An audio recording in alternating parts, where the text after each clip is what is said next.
Hello and welcome to today's Movers and Shakers virtual event. My name is Lena Tasha Salter and I'm Managing Director of Movers and Shakers. I hope you've all had a great week.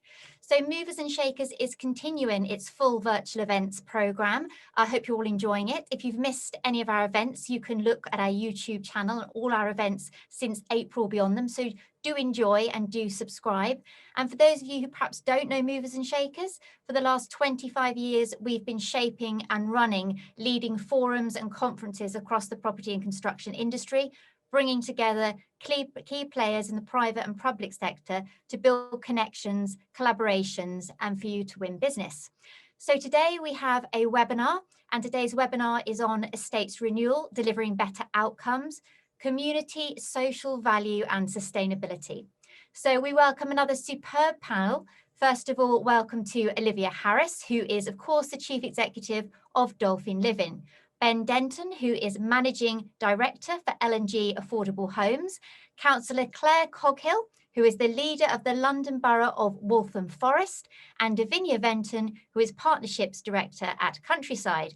And our guest chair today is Nicola Mathers, who is CEO of Future of London. And the event is in association with Future of London today. They are a great organisation. Do look them up. And if you want us to pass you the contact details, we will. They're fantastic. So today's event is on, as I said, estates renewal and delivering better outcomes. Now, building more and better homes is, of course, top of the agenda for both central government and local government. And we're talking about quality homes, more quality homes, mix of tenure, affordability. And where it's high on the government agenda, we've seen the new Planning for the Future white paper, which aims to simplify the planning process to deliver more and better homes, but it's been met with quite a lot of controversy from its stakeholders. Also in terms of the community engagement piece. And obviously engaging in the community is key in estates renewal. Now in London, of course, the community ballots were introduced in 2018, and people are saying that that's really improved community engagement. Should it be rolled out to the rest of the country? But on the other side, is it really inclusive, as it does exclude those members of the population that don't have access to the digital environment? Lots of things to think about. And social value. So who gets to decide where social value is delivered? And can we measure it quantitatively? And are the methods of measuring it actually reliable? Lots to think about there. And also today's debate will pick up on private and public sector partnerships. The relationship between the community, the developer and the local authority is clearly key. And I know there's been quite a lot of mistrust between parties, especially from the community. So how do we really build that trust? The issue of gentrification, I know that's going to be a big one for today's discussion as well. Is it an inevitable consequence of regeneration, or should it never be happening at all? But as higher socioeconomic groups come into areas, they drive up value and they drive up demand. So how are we going to move estates regeneration forward? How are we going to get real community engagement? And is it really a good prospect for developer and investor? Lots and lots of questions for today's discussion. And I know that our panel are going to be more than able to answer the questions and the debate. So I'm going to leave you now in the very capable hands of Nicola Mathers, the chair. And don't forget, you can ask questions via our Q&A tab. Please do so. Please challenge the panel. And we look forward to a great debate this morning. So thank you very much. Thank you, panel. Thank you, Nicola. Enjoy. Thank you very much, Lee, and a very warm welcome from me as well. It's lovely to know that there's so many of you out there listening to this panel debate, and I think it's really timely, as Lee say, talking about the planning reforms, but also the affordability crisis, the housing crisis, but also the fact that so much energy now and thought is being put into a fair and green recovery. And I think the impact of COVID, given we're coming into a recession, will be seeing, unfortunately, a lot of unemployment, is that the actual need for affordable homes is going to just skyrocket. And we've also been having, obviously, a lot of debate around what is a good quality home and what do we need from our homes and how that's changing as a result of COVID. So great timing for this debate on estate renewal, and very, very welcome to you all. So we're going to kick off now I'm going to start with one question that's going to go to our entire panel, and I think we should tackle this question head on, as Lee mentioned. So rebuilding or retrofitting estates obviously brings around loads of benefits, new, warm, safer places, hopefully more green space, but there is a lot of resistance from communities to estate regeneration and renewal, and often for legitimate reasons: fear of change, lack of influence, the kind of disruption that goes on for 10 or 15 years. So lots of fear around regeneration. So the question is what is your experience from your different perspectives, and how can the sector address these concerns? And I think I'm going to go straight to Claire, actually, as leader of Waltham Forest Council. What's your experience of estate renewal, and how do you see those really successful projects? Thank you very much, Nicola, and I'm really, really pleased to be here today. This is a massively important issue, and one that has become very politically charged. I think the way I look at this is, having knocked thousands of doors, having been in these properties in my borough and in other places, the first question is, what happens if we don't do these projects? People continue to live in low quality accommodation, the condition of which continues to deteriorate. And that, for me, is not acceptable. So we then need to ask the question, so what do we do about it? And I'm really pleased of a scheme that we're working on at the moment in Waltham Forest, in the south of the borough. It's an area that has seen a massive amount of change just over the border in Newham, and it feels increasingly left behind. The standard of the accommodation is incredibly poor. What we've done there is to work very closely with the existing tenants and residents, and with the ward councillors, and with the local school, where a lot of the children who live on that estate go, and who see quite poor education outcomes related to poor quality housing, related to deprivation, and start the conversation with the people whose lives will benefit most and whose children's lives will benefit the most as a result of that change. And what we've succeeded in doing is blocking out the extreme left, invariably, political views of people who don't live on those estates, but have a view about the people who do live on them, how they should live. And really focusing on the existing residents and building that dialogue has borne tremendous fruit for us. Okay, and how do you address, people's fear about things like disruption and sort of what deal they're going to get, because obviously people are worried that their rents are going to shoot up and they're going to be sort of moved around before they come back to the estate. How do you sort of address those fears? I think it's a brilliant question. We start by establishing what those fears are. So it's working with people over many, many, many hours, building relationships with them. When they ask questions, getting back to them promptly. If we can't get back to them because it's an unknown as yet, then we're honest about the fact that it's an unknown. And it's building those relationships, being there physically, having officers there to take calls, having an independent tenants advisor who can be that trusted third party who they can go to with questions. There's some really good practice out there, and we've been, developing our own ideas, but stealing all the other good ideas as well, which is always the smart thing to do. So that we're putting residents at the heart of it, but establishing with them that they do want to see that change. The buildings are poor quality, they've outlived their life, and we have been able to present to residents the fact that we want better for them and for their families. And building that relationship with trust has been absolutely crucial. Thank you. I think we'll probably come back to the issue of trust. Same question to Olivia. What's your experience from the viewpoint of dolphin living? What's really important here, and really just reiterating quite a lot what Claire said, is we have to remember that we're talking about people's homes, and that makes this a highly emotive issue. So whilst residents might not be living in what we as developers consider to be the best of conditions, to the resident, they know what they have. And the home is security, and change is unsecure. So in particular, when it's a changeover which they have no control, because ultimately you're saying to them there's something wrong with their home, which can't be fixed except by rebuilding or extensive retrofitting. And again, really just building on what Claire said, a developer needs to understand the residents' experience of living on the estate, what is good as well as what is bad, because there's often things that you want to retain about that environment, that, or why people chose to live there in the first place.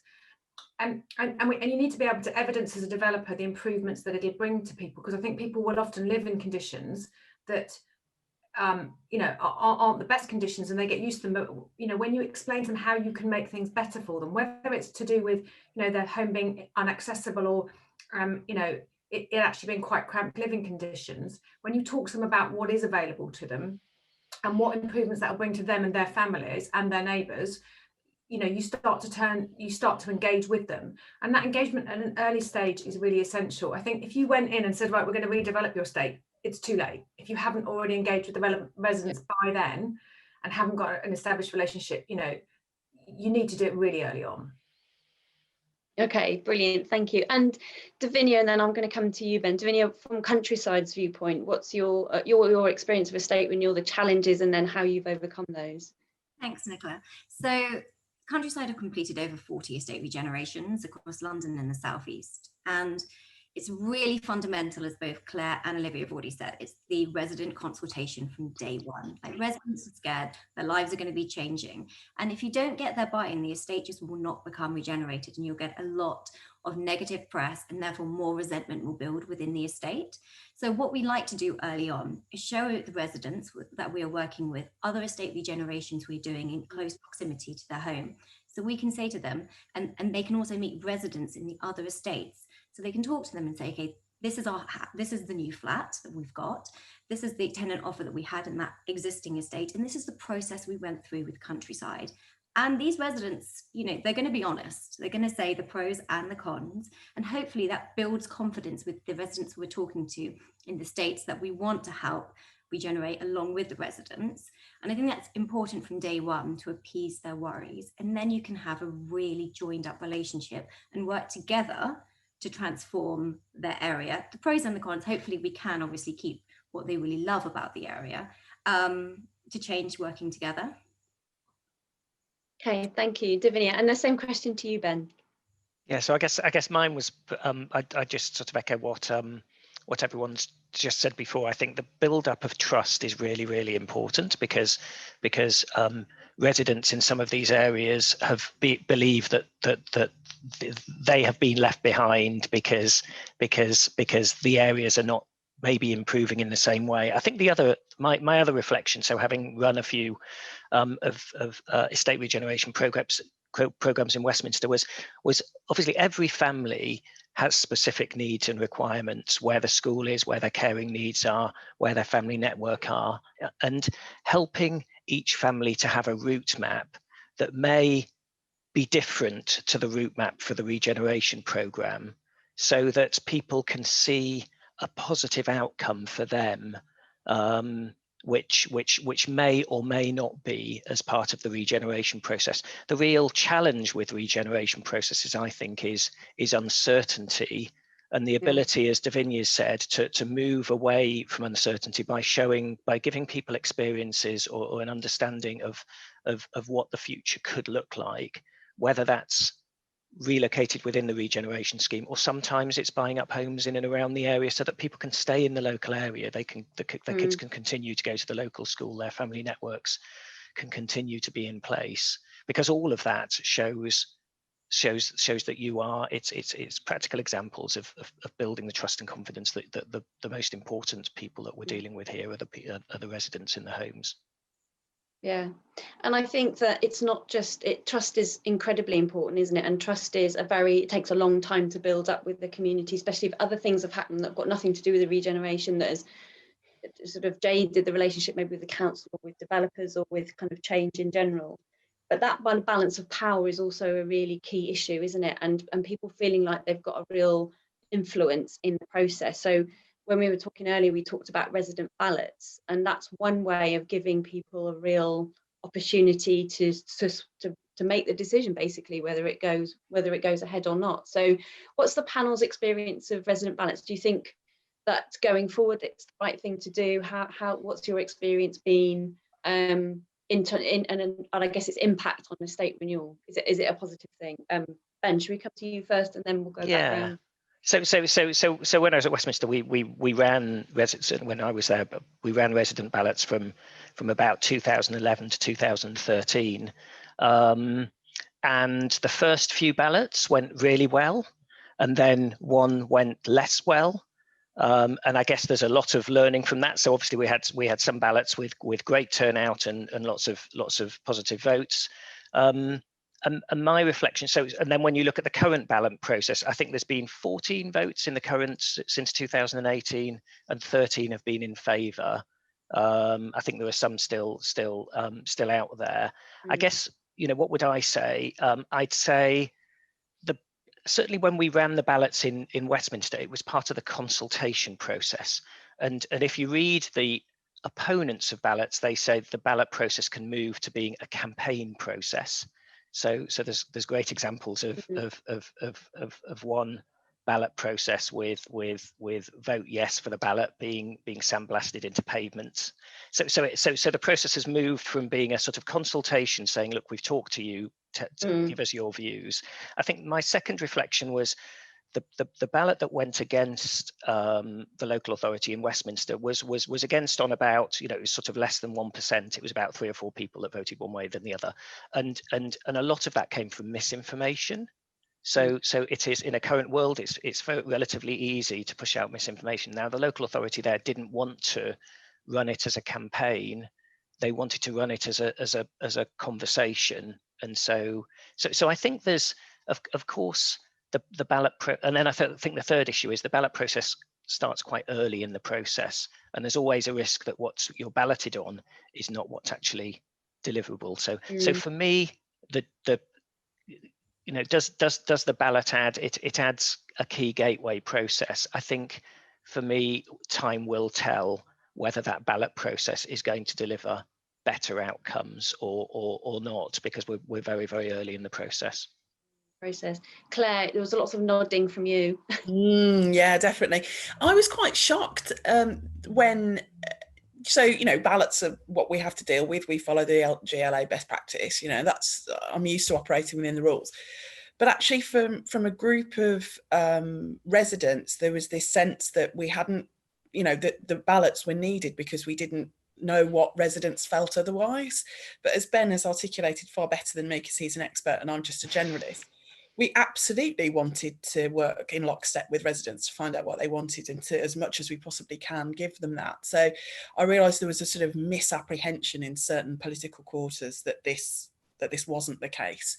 So I think that consultative arm-in-arm approach with residents is really powerful, and the points that others have made about starting early on and getting that done is really important.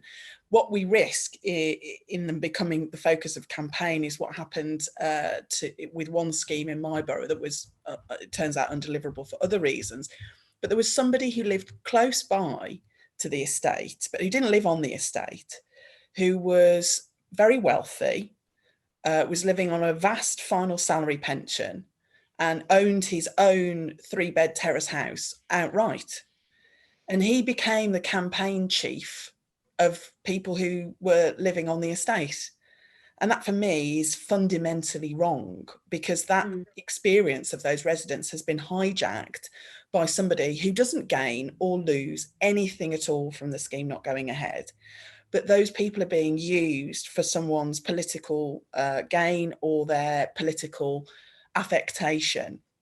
And I think it's really important that as politicians, we're aware of that and we stand up to that. And I'd just like to give a shout out to Countryside for the amazing work that they've done in Wood Street on that estate renewal. And I was very newly elected in 2010 when we were first talking about that. So actually seeing it built and seeing the impact, as Davinia says, rightly telling that story of how much better that area is now for everybody who wanted to stay. We mustn't let people with a political axe to grind hijack these schemes, because they're just far too important. Davinia, do you want to come in on that? Yeah, so we've got a number of, we've got quite a lot of experience of ballots, and one in particular, we did Cambridge Road Estate, which I think 820 residents were eligible to vote, and we got an 86% turnout. And out of that, 76 were in favour, so really high turnout and really strong positive vote. But what was challenging is the vote was in the middle of COVID.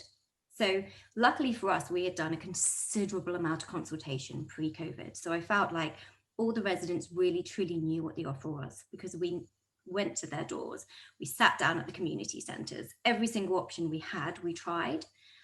But now, obviously, a lot of consultation is taking place digitally.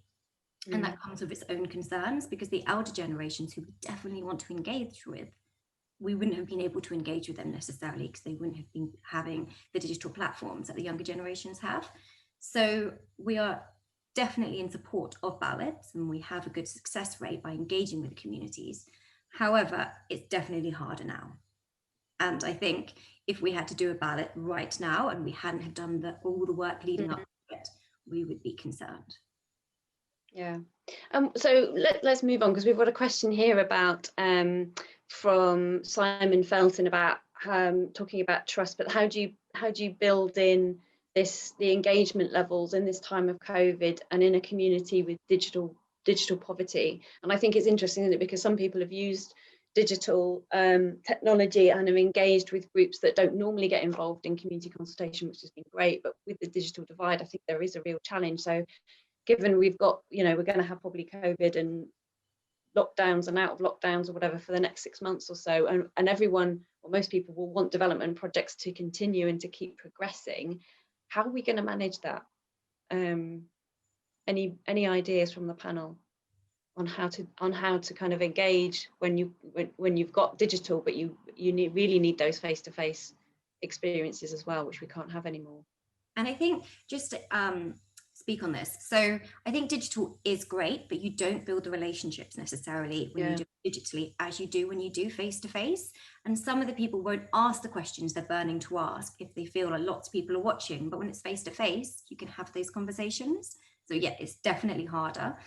But I feel like maybe phoning more people and trying to engage with them that way, not just on Zoom and Teams calls that maybe people probably are a bit wary of anyway. And hopefully when you come out of lockdown, when things are slightly easier, then getting down to the estates and having socially distanced talks with people. But it's hard. Yeah, because I think it is those conversations, those face-to-face conversations and getting to know people that helps build the trust, doesn't it? And if you don't have that, I mean, has anyone tried sort of doing community consultation events online, like like Zoom calls and things like that? Has that been happened? Has that worked? Yeah, we Claire, do. you're nodding your head. Yeah. So one of the other questions we had was around the planning white paper, as Lee mentioned. So there's lots of quite radical proposals, obviously, in the new planning white paper. The emphasis being on consultation happening around the local plan rather than individual planning applications, the entire planning system being put online so people can view documents and maps and things like that much more easily. And this idea, obviously, that digital consultation is kind of the way forward. So I'd like to ask each of the panel your thoughts on, is the planning white paper going to help or hinder estate renewal? Should we go to you, Ben, first, and then to Olivia? Yeah, so just a couple of points. So quite a few local authorities have lots of stuff online anyway. So as part of the planning process, and some have gone fully digital anyway. I guess I look at so for me, having run a planning authority, the massive challenge that none of the proposals ever seem to nail is resources for local authorities, and then secondly, the flow in of people into those professional into the professional pool, because it's not just the challenge of local authorities having enough funding to be able to fund those individuals, but it's also the pool of people that have the right skills and experience and the career journey through a local authority. So I think we've responded in because obviously from an LNG perspective we have sort of fingers in lots of different places that all impact on the planning policy. I guess we sort of step back from it and go, right now, given all the turmoil in the world and market uncertainty, is right now the time to turn the planning system upside down? And given that government's objective is to deliver more homes, not less, we keep looking at all of the policy proposals and think it's not just clearly when the proposals land, there is a hope that they will help speed up the delivery of high quality, great places that have been well consulted on. But that process of uncertainty creates massive, it doesn't speed up the marketplace, it slows it down. And at a point where the nation is going to want to look in every possible corner to try and find economic activity, the last thing you want to be doing is creating confusion that slows down economic activity rather than speeding it up. So I think, and so yeah, that's my reflections. Okay, Olivia. I suppose for me, I think consulting on a local plan, and I've just been quite involved in the consultation on Westminster's local plan, is great, but actually when you're talking about then redeveloping an individual estate, you still need to consult with those residents and go down to that level of granularity, because as everyone has said, it's about their individual circumstances, and each estate, even neighbouring estates, are very, very different. The second point I'd like to make is really just building on something Davinia said before, which is about making, the purpose of consultation and the proposals are to engage more people. And if you just limit it to digital, you're going to cut out a lot of people who aren't digitally savvy. So you still need to resort to, the traditional consultation routes. And some of, in my experience, some of the older residents actually, what they want is they want to come and sit and have a cup of tea and a piece of cake with you. Yeah. And that makes them comfortable, and that is how they will then express their views.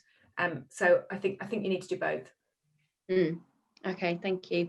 Davinia and Claire, you're both nodding there. Claire, any thoughts on the white paper specifically for estate renewal? Yeah, wow, the white paper, eh? Not a fan. What I can accept and acknowledge is the system that we've got at the moment isn't perfect or particularly brilliant, so I can understand the desire for change, and I'm very comfortable with change, so I do get that. But from what I've read, it all feels a little bit like residents and communities will feel pushed out more rather than engaged more, and I think there's a tremendous risk in that for estates renewal work.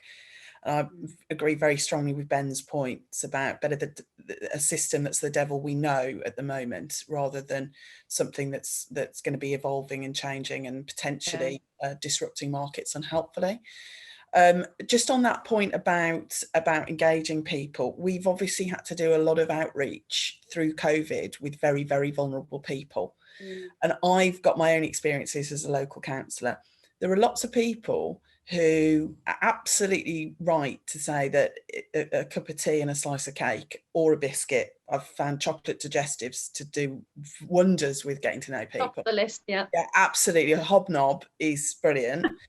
But also on the phone can be very, very, very powerful as well. And there are some people, some ladies of a certain age, I tend to find, who would rather speak to you on the phone because they feel it can be a bit pushy on the doorstep. So, I think we just need to be as creative as we possibly can be. But it's interesting, isn't it, that we're talking about the intimacy of building these relationships to build trust, whilst the big system is potentially changing in a way that doesn't enable more of that, but works in a way that's unhelpful to it. Okay, Davinia, did you want to come in on that? And then I'm going to go to the question that we've got on the Q&A. I really agree with everyone with what you're saying in terms of we need to have more community engagement, not less. And in terms of digitalization, I'm very pro it, and I feel like actually now through working with Teams and Zooms and doing it every day, we've kind of advanced 10 years in terms of our technology and how we're engaging with people in this space of a year. However, as we've all said, we really need to have a mix of both so that we can engage with every single member of the community and not just people tech savvy. Yeah. Okay, thank you. A part of the planning white paper was also putting an emphasis on good design as well as sustainability. So we'll come to sustainability in a moment, but allegedly, planning applications that are good design get fast tracked. So the question that I'm going to ask that comes from the Q&A is, based on the panel's experience, what are the links between good housing, and I would argue well-designed housing, and security and improved life expectations? I would like to take that one. Any volunteers? Yeah. I can. I'll chip in and then you can go, Ben. I wish. I feel like, as Claire said before, lots of people are living in accommodation that is not fit for purpose. And so in terms of their life expectations there, it's not a healthy environment to live in. So by replacing them with a really good quality home that is warm, energy efficient, and it's secure, that is going to help people anyway. But then we want to be aspirational at Love Design. We don't just want to give them something which is not fit for purpose for their particular needs. And so that's why we do housing resident surveys to ensure that we are getting all their needs, and the design then flows from that resident survey. So I definitely think we do need good design, and moving away from what they have will definitely improve their life expectancy. Okay. Does anyone else want to come in on that one? Yeah, Claire? Yeah, it's interesting, isn't it? Because, you know, good design, and when I think of how people, when they come to, well, they used to come to the town hall. Now, when I see it presented on a Teams call, they're showing us the outside of the building, because that's what residents who already live in the area or who are going to be commenting on this, that's going to be their experience through the consultation process. But what's more important is the experience of people who are going to live in those properties and what it feels like to live in those properties. And I think there's a sort of there's a tension there at the moment, which is most people are going to experience a building as they walk past it on the outside, and a smaller number of people who are going to experience it because they live there. And it's how we communicate to the people who aren't on these estates that they may have a view, and that's absolutely being taken into consideration.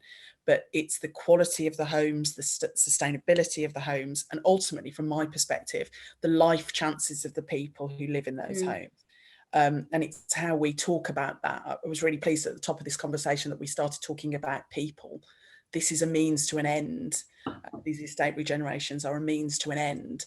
And it's how we talk about that through consultation and more widely. Yeah. And I just pick up Claire's. So Claire's point that she raised at the beginning about my experience at Westminster was some of the first resident consultations. So spent a lot of time wandering around and chatting to people and chatting to them on a one-to-one basis, because it's you get a much better conversation. But for some households, the quality of what they were enduring was shocking, but they were not the households that would ever come to a consultation event.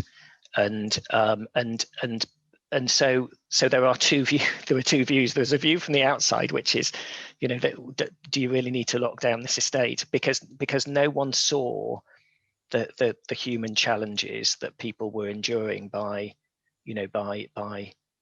staying within those estates. So that's the real, you know, I think that's the real, that was one of the sort of enduring messages that hit home to me, and therefore we were constantly trying to make the conversation all about people's lives. I think the other reflection is there's probably not enough research and analysis, sort of ex post analysis of what has happened to individuals and the journey of regeneration, because the estate might be regenerated, and that might include the same people and it might not, and people move in and out of areas, so it's a very, very difficult bit of work to look at. And clearly people who might not stay on an estate might would generally move into better circumstances. So I do think there's a bit of a gap there that would help inform the positive social outcomes that are delivered from these change programs.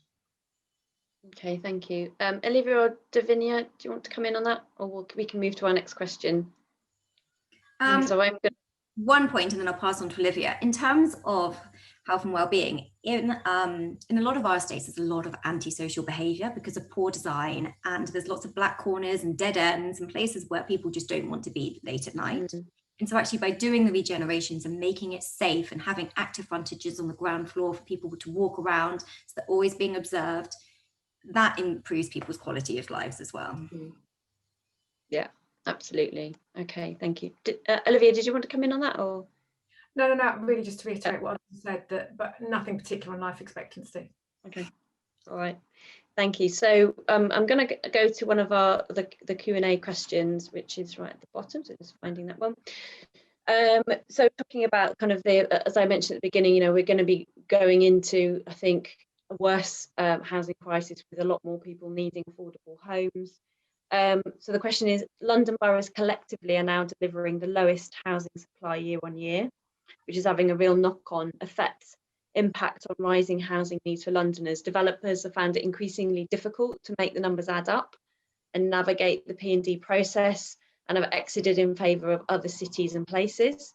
With market uncertainty and low returns, what can leaders like Claire do to instill confidence in taking on estate renewal schemes, as opposed to more straightforward sites that don't come with a riskier profile? And I guess that's also a question to Ben as well, and Olivia and Davinia, about investors' attitudes to estate renewal and the circumstance we're in now, and that kind of assurance and confidence that people have. So Claire, do you want to answer that first, and then we'll go to Ben?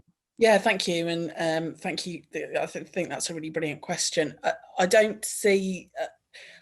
I took a decision a long time ago that the point of me doing my job isn't to just get myself re-elected. There are some people who in politics who just think that the point of what they do is to sustain themselves in their elected position, and it's just not. You need to be far more bold than that, and if you do it right, there is actually political gain to be had from it. The Enjoy Waltham Forest scheme that we've introduced, we've closed over 100 roads. It was immensely controversial. I've never seen anything like it. I've never been attacked personally and politically like it. And yet in 2018, I got the biggest victory that we've ever had on my council. So as long as you're honest with people, as long as you're transparent, but you do need to be bold. I think what will start to happen is that areas where there is this hesitancy and there is political nervousness, there will eventually come a crunch point, and people will have to be more bold in their decision making. But I'm very proud of our track record in Waltham Forest in showing that type of leadership and understanding that, yes, there might be political costs, but it's our job as politicians to bear those. It's not the responsibility of people who live in desperate accommodation to have to think about my re-election. That's just nuts. It's just, and it's morally wrong. Thanks, Claire. Ben? Yeah, so I think the question is there's two bits to this question. So one is about estate regeneration, which we're saying is absolutely all about people and households and their living conditions, and what can we do to help deliver better futures for people. And there is a byproduct of housing at the end of the day in terms of additional homes. I think the second challenge is in housing output in London. So we're a sort of new kids on the block type of organisation. We've just been going a couple of years. I think our pipeline is probably about 2,000 affordable homes in London. So it's quite a lot relative to the amount of affordable housing that gets delivered each year. And what makes us, I guess it's the usual issue from an institutional perspective. What makes us nervous is uncertainty. And the biggest uncertainty for us, we can ride out market uncertainties. The biggest uncertainty to us is political uncertainty. And so, for example, in London, we have lots of different tenures that appear and change and move all the time. And with those tenures comes lots of uncertainty. You don't know whether rents are going to go up or down next year, and therefore it makes it more difficult to not to invest, but to know what to plan. And when you don't know what when you don't know what the future is, you price in risk, and therefore it makes it less viable to do the right thing, which is to maximize the amount of affordable housing. And I don't think, my reflection is there isn't enough of an understanding, I think, right across the marketplace about how all of the bits of the marketplace interrelate together. So when someone comes up with a very well-meaning policy that seems like a good idea, without necessarily being aware of the downstream consequences that give rise to, rather than more housing, give rise to less housing. And first homes is a classic example of that. Where you're sat there saying, there is no evidence base to support this policy, yet it's a good idea that someone's putting out as a strategy, and we're saying at the end of the so it's that's the challenge about why is less being delivered, and it's at a time of uncertainty, increasing an increasing number of well-intentioned good ideas are actually increasing that uncertainty and giving rise to people, thinking even more carefully about investing in London at a time when actually there's a massive need. There's never been a greater need to invest and grow the success of London. Which is a frustrating place for you to be in, isn't it? When you're sort of in the middle, trying to say to investors, yes, things are fine, keep your money in, keep it coming, but the politicians are kind of throwing you curveballs, basically. Yeah. And I think all we've got to do is therefore work. All we can do is work harder and harder with everyone to help us all get to an agreed, as a common understanding, because as we move towards common understandings, then the world becomes an easier place.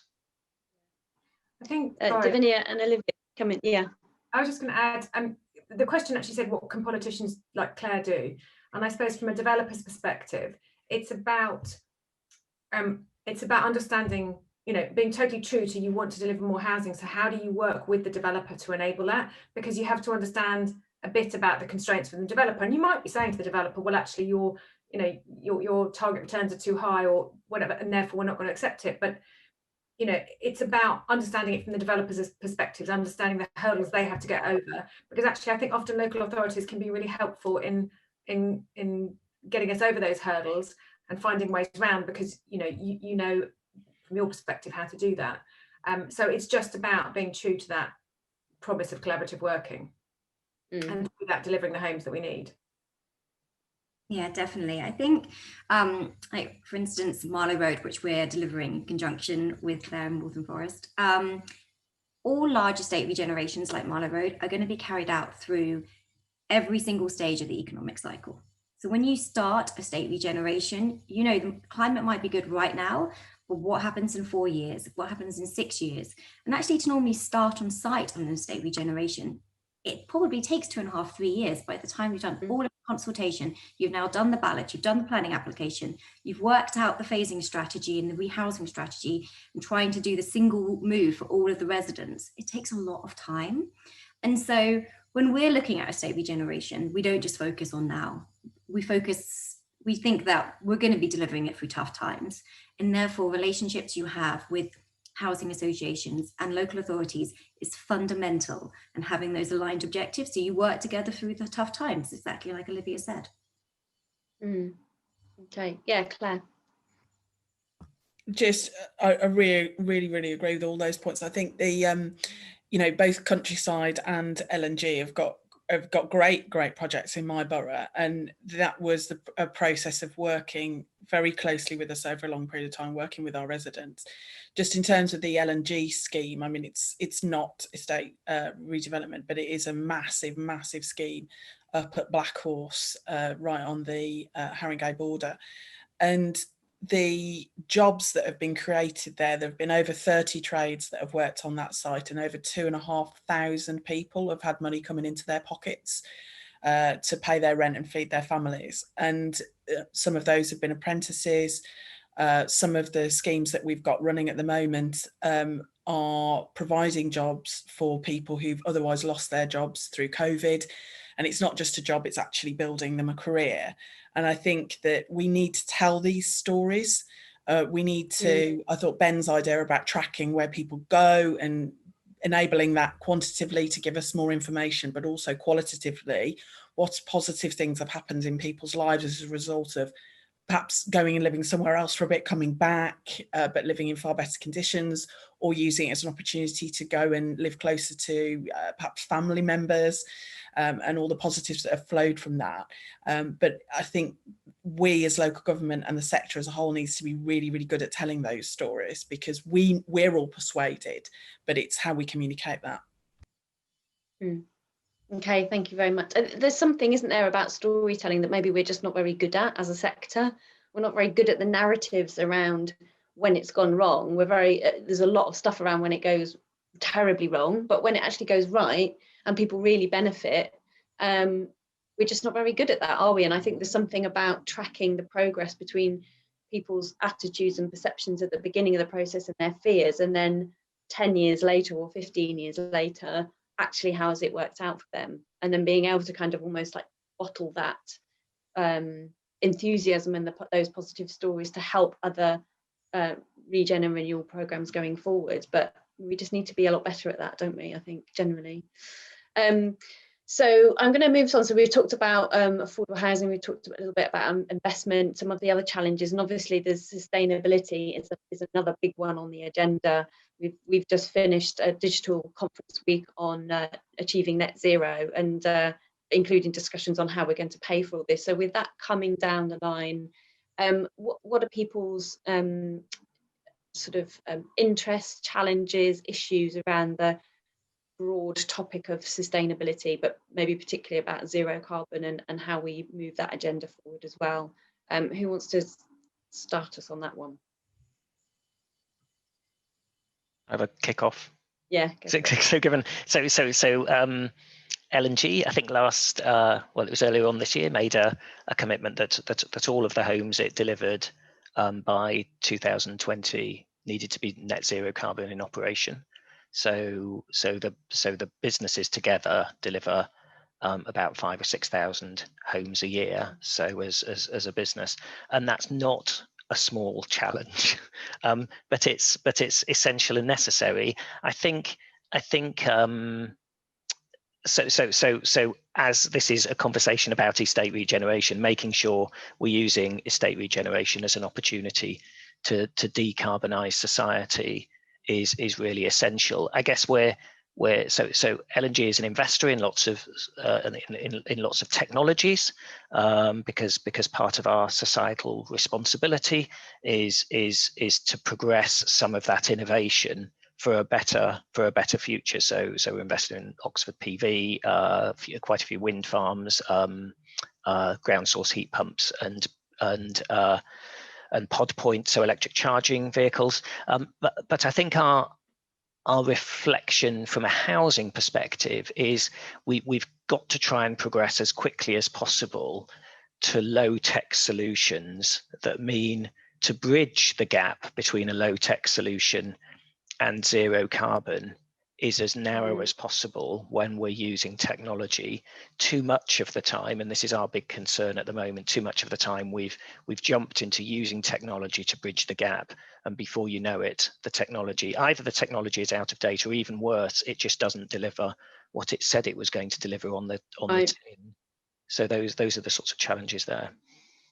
And is it because the technology just isn't as good as the manufacturer said it was, or is it because people don't know how to use it and it's not installed properly, or it's just not used once it's in? Probably more the latter.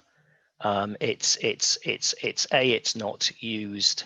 So sustainability is a whole, from my perspective, it's a whole environment thing, whereas some of the time sustainability gets tacked on as the way to get from A to B, and secondly is it requires a lifestyle change from everyone, not just the people that live in the homes, but where do you shop, all of those sorts of things. And that's a big societal change, which doesn't mean we should shy away from it. We just need to address that head on and work really, really hard. And there's lots of great research, particularly from overseas, about how improving sustainability from a building perspective can be achieved. The longer term challenge is helping households to live in those sustainable ways and maximize the benefit of the sustainable home that they've been delivered with. Yeah. I was going to say, as a housing provider, we've delivered 600 new homes since 2013. And one of the projects that we're now going to undertake is exactly what Ben was describing, to go and look and measure about how the buildings were supposed to perform and how they're actually performing, and then work with the residents to improve the performance of those buildings. Because I think, underfloor heating, for example, is a relatively new thing. People don't know the best way to operate their underfloor heating, but I think if we explain to them that the way they're doing it at the moment is proving not to be sustainable, then we can try and push them towards living in their home in a more sustainable way. I think the other thing as a housing provider with a number of older homes is that zero carbon is going to push us towards redeveloping those homes, because some homes it's just not worth spending the money, or you just can't make them zero carbon or make them operate efficiently. So think eventually, as the technologies improve for new developments, it will push us towards more redevelopment. I think also in terms of estate regeneration, where we're looking at some parts of the estate not having lots of surplus income, it's really important that it's affordable, anything that we're proposing in terms of the service charges. Because sometimes the fixed charge that you have to pay, not even the amount of energy you're using, just the fixed charge, when you have something like a CHP, which we're not really proposing now, but historically, CHP was definitely in favour. It can be really expensive for the residents, and so therefore start to not even turn the heating on because they're afraid of using it. So it's about really understanding in estate regeneration the impact of the choices you're making on the residents. Okay, thank you. Claire, did you want to come in or? Yeah, just really briefly, I think it's interesting, the LNG scheme, because it's PRS, building on Davinia's points, that the long-term cost has been something that we've learned a lot about, and that's been absolutely fascinating. And learning from that type of work it is massively helpful, just in terms of our own stock as a council. But just the mention of combined heat and power is fantastic, because a scheme that was built by us in my borough, we're very excited about this combined heat and power unit, and it's in my ward. So as soon as we turned it on, we were all rather excited as a load of greenies, Labour greenies, and of course it made loads of noise. Residents went, oh my God, this is terrible, and we had to turn it off. So I've just had it confirmed today that we're getting something instead that will be as sustainable. But I think it's those really practical things that, not every idea that you have is going to work in the way that you think it will. So you need to be adaptable to that. But I think Davinia's point about the long-term financial impacts is massively, massively important. Yeah. Okay, thank you. I'm going to go to one of the questions in our Q&A from James Pargeter. So he says, large regeneration projects are really long-term in their scope, often running into decades, and the initial concept may need to be amended over time. How is it best to monitor and update the needs and objectives of an original area action plan or similar, particularly in terms of housing and tenure mix, as well as other mixed-use amenities, whilst keeping all parties on board? So that's a good question. So this is talking about the kind of, how do you keep like this for the long term? Lee, did you want to come in and answer that question? I've got a little note to say that you did. No, I don't think so. Okay, does anyone want to take that then? So this is talking about the long term. Yeah, the long term regeneration. Lots of our estates and brownfield regenerations go on for 10+ years, and it's really important to have that flexible planning permission to begin with. So we try to go for a hybrid where we get our detailed phase 1, and then we have an outline for the rest of the scheme. And it's really important to continue the community consultation, as we've all discussed, and then that to involve an impact on the outline application. And if we feel that it needs to be changed, go back to the local authority and say, okay, we need to make amendments to the outline so that we can really reflect the last 5 years and all the progress we've made and what the residents want now compared to what they wanted before. Claire.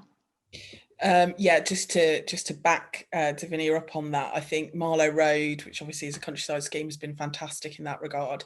But we built really strong relationships with Countryside at the start of that process. I visited the site. The chief exec of Countryside was there, as well as the team who were working on the site.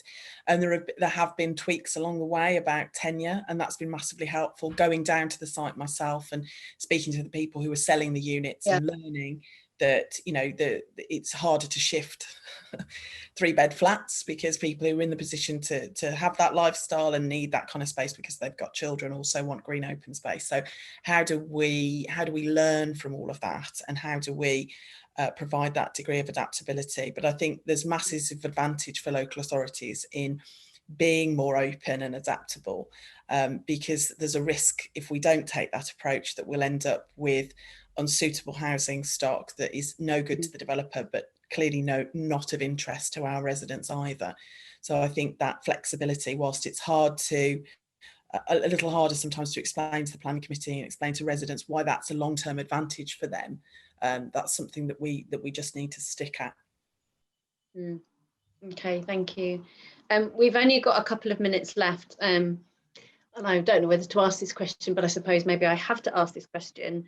about the impact of COVID on estate renewal, and what do people like, maybe just one thing each of the panelists think about, could think about opportunities, but really about the challenges of COVID that we haven't already covered. And then I'm going to hand it back over to Lee. So Claire, do you want to go first, and then we'll go to Olivia, and then Davinia, and then Ben?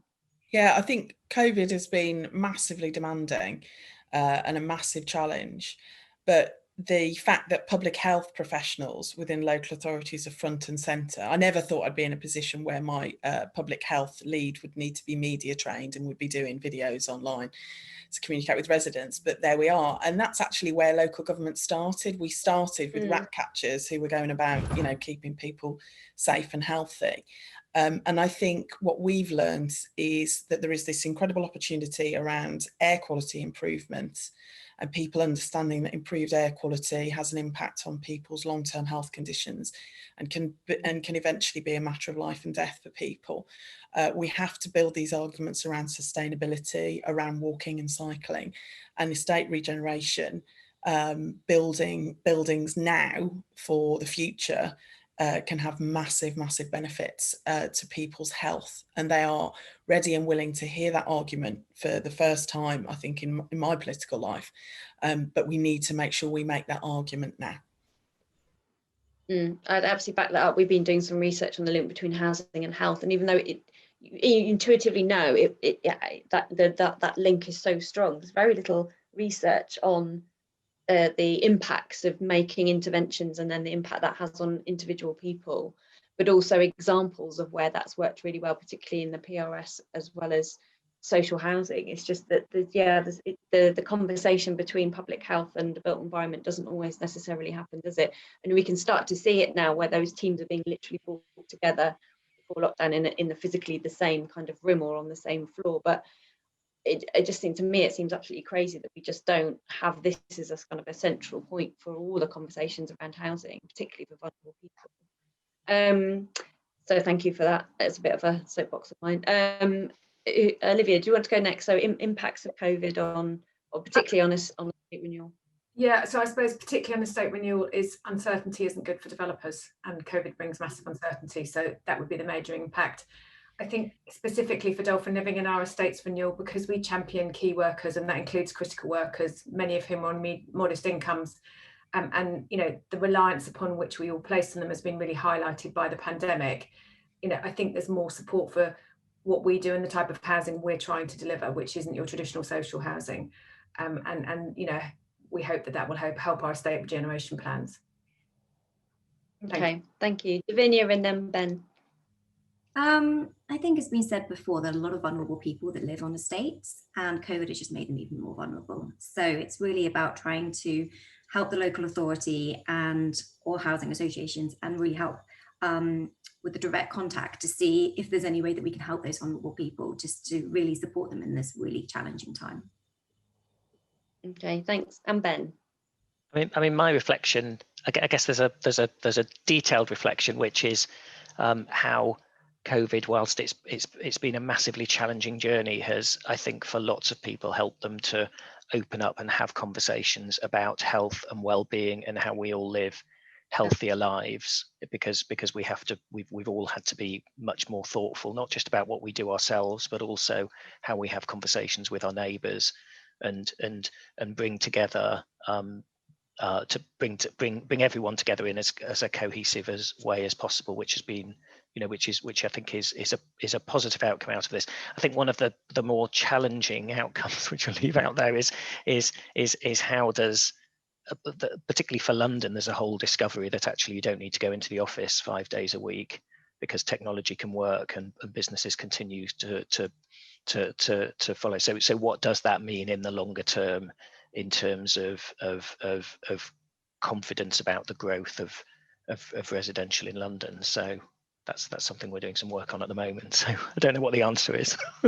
Watch this space. We'll come back to it in a few months. All right, brilliant. I'm going to close this there because we are dead on 1:30.